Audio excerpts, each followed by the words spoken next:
There are moments in life that change everything. One seemingly innocent decision can send a ripple through your world, turning it upside down. For Clara Wilson, it was the decision to be a good neighbor, a simple, friendly gesture. At least that's what she told herself in the beginning. Willow Creek was the kind of neighborhood where people waved from their driveways, smiled as they walked their dogs, and exchanged small talk at block parties. Clara had lived there for 15 years. It was quiet, safe, predictable. Clara was 45, married to Tom for what felt like a lifetime. Tom was a good man, a provider, steady, reliable. But the flame that had once burned between them had long since flickered out, replaced by routine and distant familiarity. They coexisted. Their conversations had dwindled to logistics. Who would pick up their daughter Lily from school, what bills needed paying, whether the gutters needed cleaning. The easy laughter they once shared was a distant memory, lost somewhere in the monotony of suburban life. Lily at 16 was a typical teenager, aloof, lost in her phone or headphones, more interested in her friends than her parents. Clara had hoped that, as Lily grew older, they would become closer, but it hadn't happened yet. Instead, Clara spent most days feeling like a ghost in her own home, cooking, cleaning, tending the garden, waiting for her family to come home, only for them to retreat into their own worlds. It was a sunny Saturday afternoon when Clara first met the Johnsons. They had moved into the house 3 doors down a month ago, but Clara hadn't had the chance to introduce herself. It was one of those days when the sun seemed too bright, the air too heavy. Clara had been out front, trimming her rose bushes, when she saw Ethan Johnson for the first time. He was standing across the street, a boy of 17, tall and athletic, with the kind of easy confidence that comes naturally to some teenagers. He had been throwing a football with a friend, his laughter drifting on the breeze. Clara watched for a moment, admiring his youth, his energy. She smiled politely when their eyes met, giving him the kind of neighborly wave she had given 100 times before. It was nothing, just a moment. But moments have a way of becoming something more. Later that evening, Clara found herself thinking about Ethan. She wasn't sure why. Maybe it was the way he had smiled at her, or the way he had moved so easily, so sure of himself. Maybe it was just the contrast to her own life. So dull, so predictable. She told herself it was nothing, just idle thoughts. But the thoughts persisted. The next day, Clara was back in the garden. She had always found solace in her plants, in the simple act of pruning, watering, and nurturing something that would grow. As she worked, she saw Ethan again, this time walking his dog. He waved and she waved back, a smile tugging at her lips. He crossed the street and struck up a conversation, polite and friendly. They talked about nothing in particular, his summer plans, the heat, the neighborhood. It was the kind of conversation you forget almost immediately. But Clara didn't forget. In the days that followed, she found herself noticing Ethan more and more. He would stop by occasionally, offering to help her with small tasks, moving a heavy planter, adjusting the garden hose. Always polite, always with that easy smile. It was harmless, completely harmless. But harmless things have a way of growing into something else. Clara told herself there was nothing wrong with talking to Ethan. After all, he was just a boy. 17, not even a man yet. She was old enough to be his mother, but there was something about him, something that made her feel alive in a way she hadn't felt in years. It was a warm Thursday afternoon when things shifted. Clara had been sitting by the pool, reading a book she had picked up weeks ago, but never had the time to start. The house was empty. Tom was at work. Lily was at a friend's house. The stillness was calming, a rare moment of peace. She hadn't expected company, but when Ethan appeared at the gate, shirtless and holding a towel, her heart skipped a beat. "Mind if I swim?" he asked casually, flashing her that disarming smile. Clara hesitated for just a second before nodding. "Of course. Come in." Ethan jumped into the pool with youthful abandon, splashing water over the edges as Clara watched from her lounge chair. She pretended to go back to her book, but her eyes kept drifting back to him. The way the sun glistened on his skin, the way he moved through the water with ease, his muscles flexing beneath the surface. It was innocent, just a neighbor's son enjoying the pool. But Clara felt something stir inside her, something she hadn't felt in years. After a while, Ethan climbed out of the pool and sat beside her, droplets of water rolling down his chest. They chatted about nothing in particular, his plans for college, her gardening. But there was a tension in the air now, a crackling electricity that neither of them acknowledged but both felt. Then, without warning, Ethan reached out and brushed a strand of hair from Clara's face. The touch was so light, so fleeting, but it sent a jolt through her. Clara froze, unsure of what to do, unsure of how to react. But Ethan didn't seem to notice her discomfort. He smiled again, that same easy smile, and stood up, grabbing his towel. "Thanks for letting me swim," he said, his voice casual, as if nothing had happened. Clara watched him walk away, her heart racing, her mind spinning. She knew she should have stopped him, should have told him it wasn't appropriate, but she hadn't. And now it was too late. The next day, Clara found herself waiting by the pool again. She told herself it was a coincidence, that she just happened to be there. But when Ethan showed up, his smile a little wider, his gaze lingering a little longer, she knew it wasn't. They swam together that day, the tension between them growing with every passing minute. They didn't talk much, didn't need to. The silence spoke volumes. And when Ethan leaned in and kissed her, softly, tentatively, Clara didn't pull away. That kiss was the beginning of something Clara couldn't control. It started as stolen moments, quick kisses when no one was looking, secret touches when no one was around. But it quickly escalated into something more. They met in secret, finding excuses to be alone, finding places where no one would find them. And each time, the danger made it more thrilling. Clara knew it was wrong. She knew it could ruin her life, Ethan's life, if anyone found out. But she couldn't stop. She didn't want to stop. With Ethan, she felt alive again. She felt wanted, desired, needed, and that was a feeling she couldn't give up. As the affair grew more intense, so did Clara's fear. She had never been a risk-taker, never been the kind of woman who did something reckless. But with Ethan, she was different. She was bolder, braver, and more terrified than she had ever been in her life. Every time they met, Clara was convinced it would be the last time, that someone would see them, that Tom would find out, that her world would come crashing down around her. But the thrill of it, the intoxicating rush of being with someone who made her feel alive again, was too much to resist. Ethan became obsessed. He would send her texts late at night, pictures of himself, messages telling her how much he missed her, how much he wanted her. At first it was exciting, but soon it became overwhelming.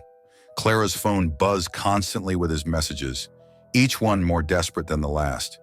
She tried to set boundaries, tried to tell him they had to be careful, but Ethan didn't listen. He wanted more. He wanted to be with her all the time. He wanted them to be together. "We can run away," he said one night, his voice filled with excitement. "We can go somewhere no one will find us. Start over."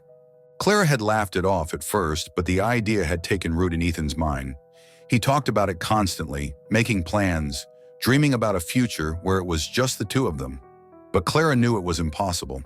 She couldn't leave her family, her life. And yet, every time she tried to end things, Ethan would pull her back in, his words filled with promises and passion she couldn't resist. The pressure was mounting. Clara could feel the walls closing in around her.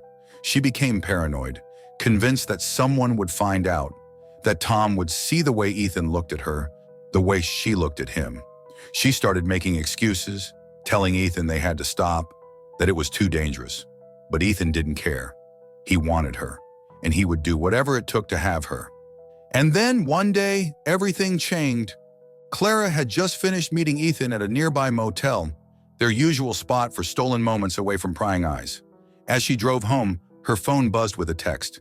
She glanced at the screen, expecting another message from Ethan, but it wasn't him. "I know what you're doing." Her heart stopped. Clara pulled over to the side of the road, her hands trembling as she read the message again.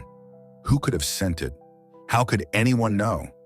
The next message came almost immediately. "If you don't want your husband to find out, you'll do exactly as I say." Clara's blood ran cold. Someone knew. Someone had been watching. And now they wanted something from her. She deleted the messages, hoping it was a prank, hoping it was just a cruel joke. But deep down, she knew it wasn't. The next day, another message arrived, this time with a picture, grainy but clear enough. It was of her and Ethan kissing outside the motel. Whoever it was, they had been following her. The demands started small. The blackmailer wanted money. Small amounts at first, nothing that would raise suspicion. Clara paid, terrified of what would happen if she didn't. But the demands kept coming, each one more aggressive than the last. If she didn't pay, the photos would be sent to Tom, to Lily, to everyone. Clara was trapped. She couldn't stop seeing Ethan. He wouldn't let her. But the blackmail was tearing her apart. Every time her phone buzzed, her heart raced, wondering if this would be the message that ended everything. And then one night, the blackmailer sent a message that changed everything. Meet me tonight, alone. Clara knew she had no choice. She had to go, had to face whoever was doing this, had to put an end to it. The blackmailer had given her instructions, a secluded parking lot on the edge of town, midnight. Clara arrived, her heart pounding in her chest, her breath coming in shallow gasps. The lot was empty, dark except for the dim glow of a single street lamp. She waited, her hands trembling, her mind racing with possibilities. Who could it be? A neighbor? A stranger? Someone she knew? And then from the shadows a figure emerged. It was Tom. Clara's world tilted, the ground shifting beneath her feet as her husband stepped into the light, holding the phone she had received the messages from. "I know everything," Tom said, his voice low, filled with something dark. "And now you're going to make this right." Clara stared at him, unable to speak, unable to comprehend what was happening. Her husband, the man she had been cheating on for months, had known all along. He had been the one blackmailing her, manipulating her, controlling her every move. But why? Tom's expression was cold, his eyes hard as he stepped closer. "I didn't care about the affair, Clara. I didn't care about you sneaking around. What I care about is him. That boy has been a problem for too long, and now you're going to fix it." Clara's blood ran cold as she realized what Tom was asking. He didn't just want her to end the affair, he wanted her to kill Ethan. It was the only way, he said, to make sure they didn't lose everything. If she didn't do it, he would ruin her, destroy their family, expose everything. Clara was trapped. The man she had spent her life with, the father of her child, was standing before her, asking her to commit murder. It was unthinkable, impossible. But Tom was relentless. He gave her no choice. "You do this, or I'll make sure you lose everything," he hissed. "Your daughter, your life, all gone." Clara was numb, her mind racing as Tom laid out his plan. She would lure Ethan to the woods, take him to the spot they had gone to before, where no one would find them. She would end it once and for all, and then they could go back to their lives, pretend like nothing had happened. But Clara knew nothing would ever be the same again. The next day, Clara met Ethan, her heart heavy with dread. She could barely look at him, her guilt weighing her down like a stone. But Ethan didn't notice. He was too wrapped up in his fantasies, too consumed by his obsession with her. He thought they were going to run away together, thought this was the start of their new life. Clara led him into the woods, her hands shaking, her mind screaming at her to stop, to turn back. But she couldn't. Tom had made sure of that. When they reached the clearing, Clara hesitated, her breath catching in her throat.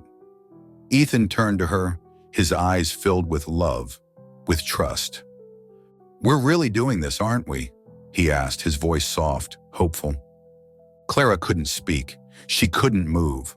All she could do was stare at him, at the boy who had become her escape, her obsession, her undoing. And then before she could stop herself, she reached into her bag and pulled out the knife. It happened so fast. One moment Ethan was standing before her, full of life, full of dreams. And the next he was on the ground, blood pooling beneath him, his eyes wide with shock, with confusion. "Clara," he whispered, his voice weak, broken. Clara stood over him, her hands trembling, her breath coming in ragged gasps. She had done it. She had killed him. But instead of relief, all she felt was an overwhelming sense of loss, of despair. She had lost everything.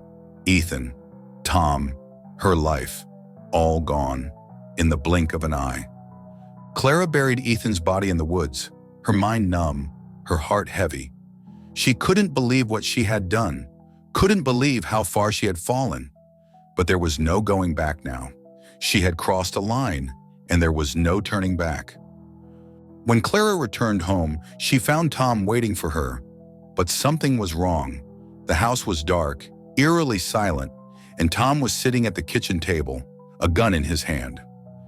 "It's over," he said, his voice hollow, empty. "It's all over." Clara froze, her heart racing, her mind reeling. She had done what he asked, had followed his plan to the letter. So why was he sitting there? A gun in his hand, a look of resignation on his face. And then she saw the note on the table, a suicide note. In it, Tom revealed the truth. He had known about the affair from the beginning, had seen the way Clara looked at Ethan, the way Ethan looked at her. But it wasn't jealousy that had driven him to this. It was control.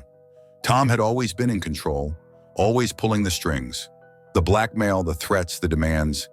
It had all been part of his plan, a plan to destroy Clara, to make her suffer, to make her feel the way he had felt for years. But now with Ethan gone, there was no point in continuing. Tom had won. He had broken her, taken everything from her, and now he was leaving her with the guilt, with the blood on her hands, with the weight of what she had done. Clara stared at the note, her mind spinning, her heart breaking.